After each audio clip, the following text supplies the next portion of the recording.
Granting autonomy to GARABAGH, 1920-1923. Granting autonomy to GARABAGH, 1920-1923. GARABAGh geography and the notion of GARABAGh. Before explaining this problem, let's first look at the geography of GARABAGH and the notion of GARABAGh. According to it, a relief Garabagh is divided into two parts, lowlands and mountains. This reality is also confirmed in science. For example, Skibetsky, son of the famous researcher in Caucasian studies, Skibetsky writes in his article titled Caucasian Crisis, the entire mountainous part of the Garabagh Khanate was called Garabagh at that time. The range of Garabagh mountains in the east and the lands between the Zengezur mountains in the west, as well as the Garabagh plateau separating the upper Garabagh and the lower and lower Garabagh, belonged to that territory. As it is known, the notion of Garabagh lost its previous administrative political meaning since the territory of Garabagh, or rather the lands of the former Garabagh Khanate, suffered different administrative divisions during the reign of Tsarist Russia. However, in the period of Azerbaijan People's Republic 1918-1920, the notion of the Tsarist Russia,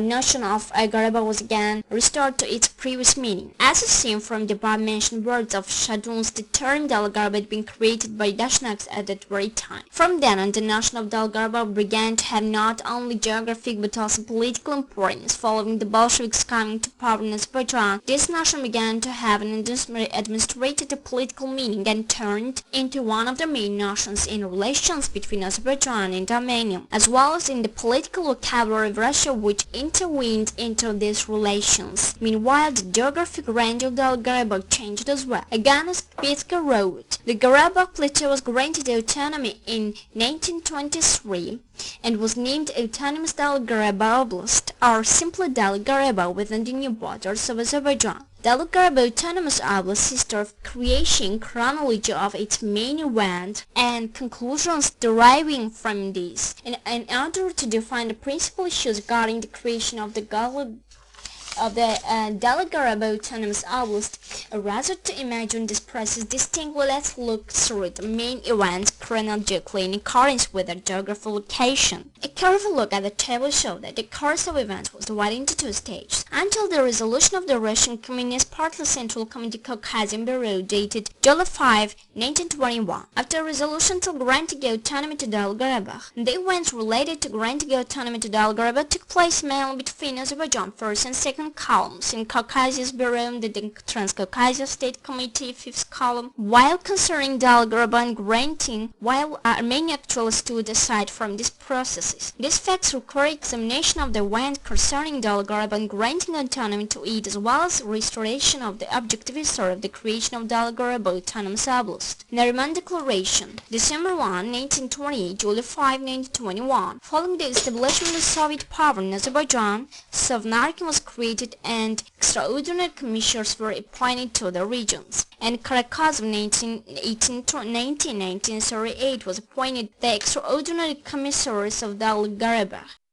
The Azerbaijan Soviet government delivers an ultimatum to Armenian Republic on April 3, 1920, demanding the withdrawal of Armenian forces from Zengezur and Garabagh. In May, the establishment of Soviet power in Garabagh was declared. At that time, Soviet Russia was continuing a plan of Sovietization of the Caucasus region and trying to control the activity of the existing and future states by putting forward the principles of delineation of new Soviet states. The instruction of the Political Bureau of the Russian Communist Party Central Committee Caucasian Bureau to the Caucasian Front Military Revolutionary Council dated July 7 touched upon this issue. Following the establishment of Soviet power in Armenia, November 29, 1920, not only the delimitation of external borders but also divisions within its borders deteriorated. The telegram of Azarevkov, Azerbaijan Revolutionary Committee, dated November 30 to the Armenian Soviet Republic, as well as its declaration date on November 1st, dealt with Garabagh and its mountainous part. The distortion of these documents in Armenian historical science is proven by fact. The declaration in fact declared that laborious villagers of Garabagh were granted the right to complete self-determination. In a statement dated December 28, 1920, the Armenian Revolutionary Committee stated that Armenia should take its hands of Nakhchivan. But Armenia didn't want to let Garabagh slip through their fingers. Garabagh was again made an agenda issue regarding the delimitation between Azerbaijan and Armenia. The Caucasian Bureau adopted the resolution willfully and without the concurrence of Azerbaijan on the inclusion of the article on belonging Garabagh to Armenia in the Armenian governmental statement on June 3, 1921. The Armenian Sovereign Council of People Commissars decreed this on June 12. Such course of events didn't satisfy Azerbaijan. The meeting of the Azerbaijan Communist Party Central Committee Political Bureau and Organization Bureau with the chairmanship of Kaminsky, 1895-1938, Secretary of the Azerbaijan Communist Party Central Committee, dated June 27 in Tiflis,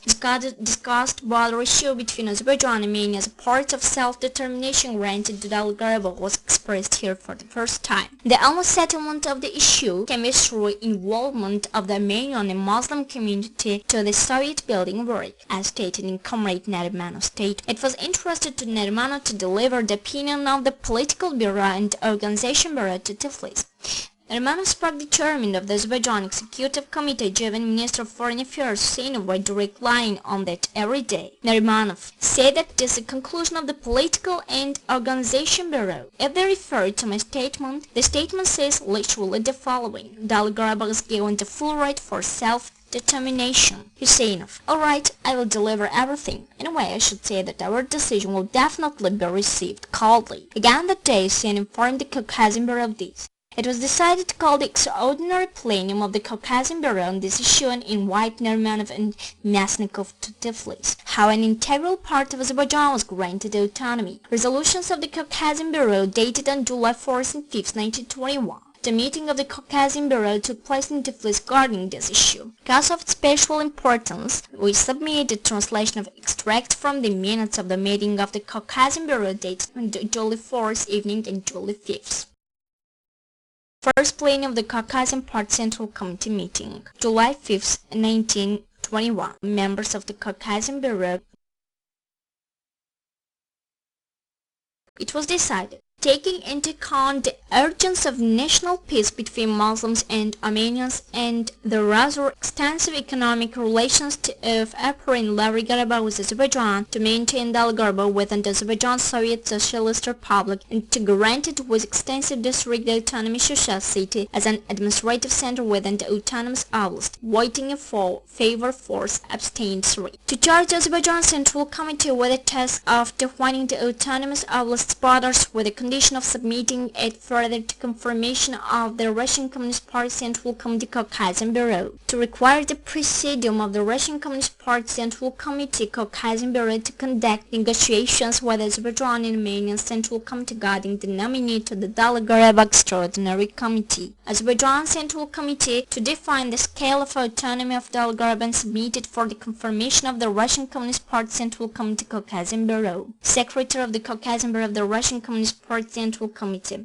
But in fact, the meetings of the Russian Communist Party Central Committee Caucasian Bureau on July 4th and 5th don't confirm the existence of facts regarding the pressure by Stalin on the decision adopted. As of the resolution of Lenin's idea of socialist state of the federative system by Stalin, who acted with this plan of autonomization as regal of the eve of the establishment of the USSR, December 30, 1922, seems absurd. Therefore, the issue must be considered in a deeper and more global way. The center of in the name of Caucasian Bureau acted the beneficiary side in settlement of border issue before the creation of USSR and before Armenia and Azerbaijan became the members of the USSR. The issue of Garabagh became an issue that needed to be discussed trilaterally. Caucasian Bureau used this right and didn't give chance to the natural and historical realization of the article on self-determination declared by Azerbaijan to Garabagh and expressed it as if extensive district autonomy.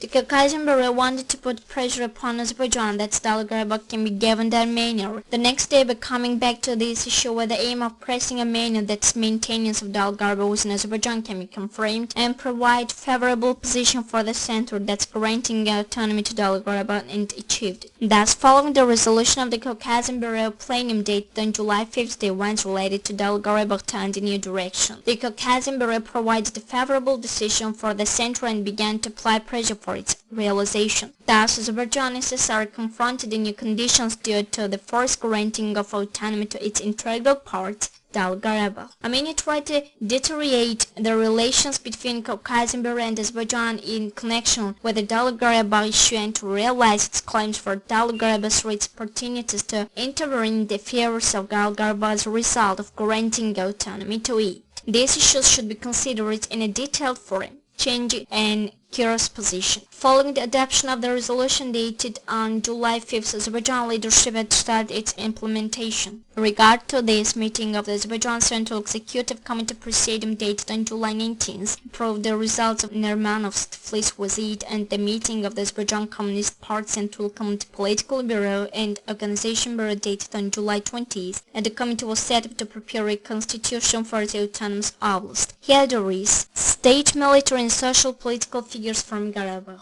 Here there is need to clarify one issue. As is already known, the resolution dated July 5th gave a decisive role to the Azerbaijan Communist Party Central Committee in granting autonomy to Dal-Garabagh. Evidently, this factor played important roles also in that Kirov was brought to the leadership of the Azerbaijan Communist Party Central Committee in July 1921. Directly after Kirov's coming to power in Azerbaijan, the official attitude towards granting autonomy to Dal-Garabagh changed, and this process was delayed for about 2 years.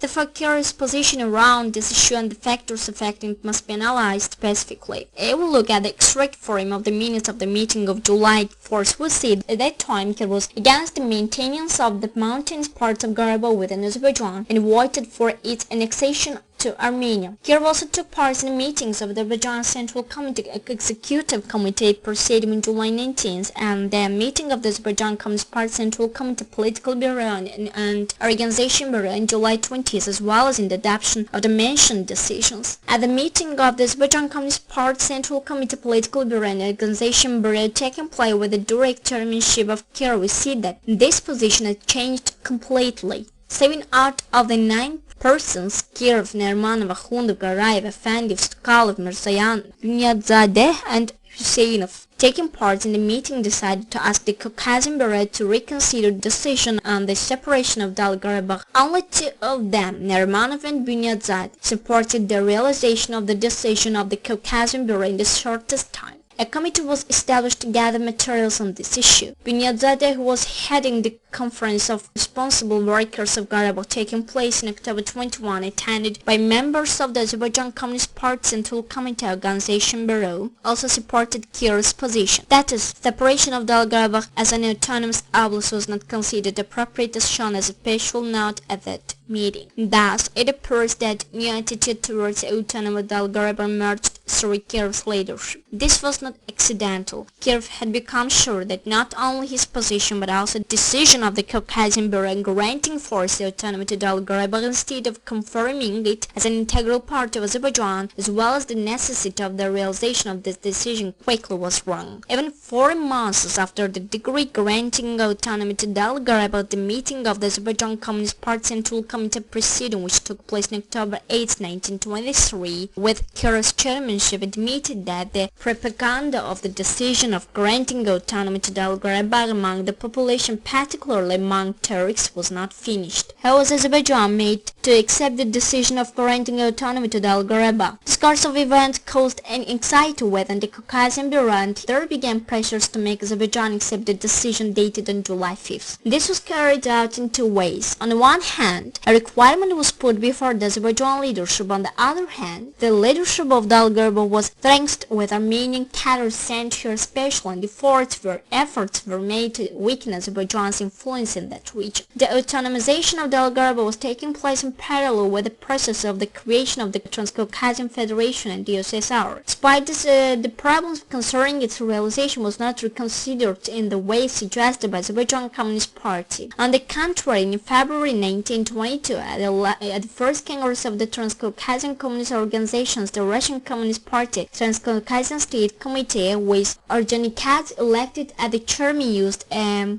administrative power methods in implementation of the decision date on July 5th as the done in its adoption. The meeting of the Transcaucasian State Committee dated on October 27, 1922 suggested to the Azerbaijan Communist Party Central Committee to implement the decision dated on July 5th, and it decided to appoint Karakazov as the chairman of the executive committee and to send Shadons for an official visit to the Azerbaijan Communist Party Central Committee for the purpose of appointing him to a responsible position. The meeting of the Azerbaijan Communist Party Central Committee on December 15th adopted the decision of the Transcaucasian State Committee for execution, and the Central Committee Kirov, Mirzabekan and Karakazov for Daghestan affairs, as well as setting up a committee December 15, 1922, July 24, 1923, consisting of 7 persons at the Azerbaijan SSR Sovnarkom. Despite all these actions, the pressure on Azerbaijan went on. On December 22, the Union Soviet of the Transcaucasian Federation adopted a special decision on rapidly granting autonomy to Daghestan. Following the creation of the USSR, the requirements of the Transcaucasian State Committee became even stricter. In May 1923, the report of the Daghestan was included in the agenda of the plenum of the Transcaucasian State Committee. On June 1st, the Azerbaijan Communist Party Central Committee Presidium made a decision on decreeing of autonomy to the Karabakh and the submission of its draft to the Central Committee within 3 days. This decision satisfied the Caucasian State Committee. On June 27, based on Shadun's and Karakazov's report, the plenum of the Caucasian State Committee advised the Azerbaijan Communist Party Central Committee to provide the grant of autonomy to Daghestan within a month. Only July 1st, a meeting of the Azerbaijan Communist Party Central Committee Presidium headed by Kirov listened to the issue on Karabakh adopted the decision consisting of 6 provisions. It was suggested to the Azerbaijan Central Executive Committee to grant autonomy to Daghestan and create the autonomous Daghestan Oblast, with Khankandi at the center. Committee Garayev chairman, members Karakazov, Sevridov, Ildirim, and Bunyadzadeh was set up to determine issues connected with borders. On July 4th, the Azerbaijan Central Executive Committee of the Soviet also adopted a decision of the same content. The Azerbaijan Central Executive Committee of the Soviets issued a decree on the creation of the Daghestan Autonomous Oblast with signature of Gasumov 1879 and 1949 and Khamudarov 1893 and 1937 on July 7th. The decree consists of the preamble for provisions and the conclusion on the establishment of a joint committee. As can be seen, there is a difference between the decision of the Azerbaijan Communist Party Central Committee and the name of the decree, because instead of separating the low and the mountainous parts of Karabakh, it was decided to separate only Daghestan. The fact that the decree was named the Autonomous Daghestan Oblast attracted attention. However, afterwards it was named Daghestan Autonomous Oblast. We have to follow this tradition as well as in order not to cause confusion, but we accept it in the meaning part marked in the first official document. The decree differs rather from its primitive content instead of the serious legal document. Historical chronology is breaking, the preamble facts are distorted, and the necessity of granting autonomy to Daghestan is not sufficiently grounded.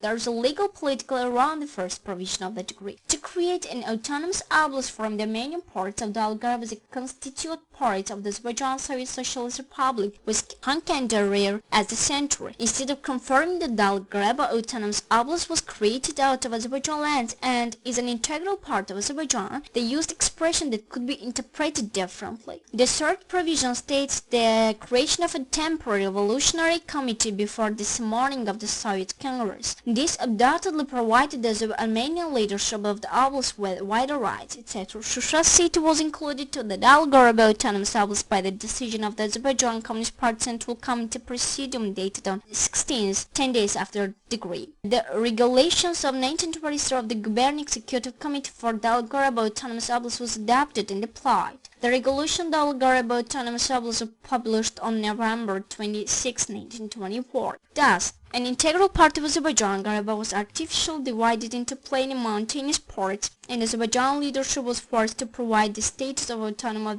to the Armenians that settled later in the mountainous part of Karabakh. In addition, this was made without taking into account the opinion of Azerbaijan's living in the territory in Daghestan, and thus evidently violated